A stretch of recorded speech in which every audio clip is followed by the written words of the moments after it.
Diye gördüm tavuk binmiş kediye. Tenekeye bak, laf konuşuyor bu da. Karınca horoza vermiş hediye. Tenekeye bak, laf konuşuyor bu da.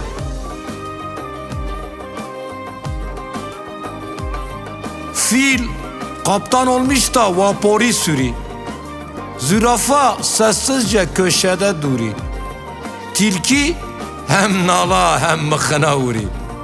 Tenekeye bak, laf konuşuyor bu da.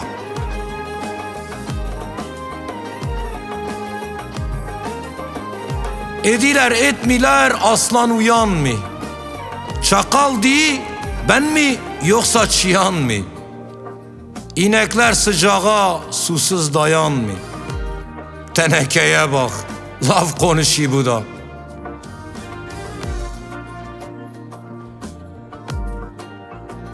Tavşan isyan etmiş koskoca file. Demiş ki sen bize ediysen hile. Fil demiş sus yoksa sürerem çöle. Tenekeye bak, laf konuşuyor bu da.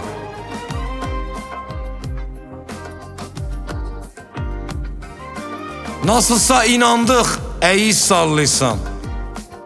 3 gün çulsuz olsan 10 gün ballıysan. Sen bizi keriz avel mi buluyorsan?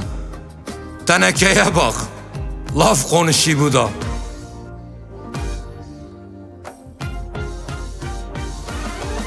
Ölsen fayda gelmez dişin etinden. Çok korktum bütün bu olan bitenden. Koyun olsam bile içmem sütünden. Tenekeye bak, laf konuşuyor bu da.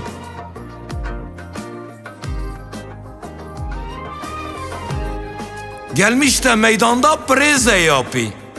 Sanki herkes salak, yutturi hapi.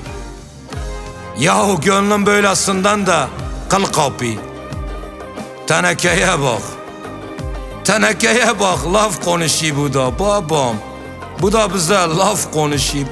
Tenekeye bak.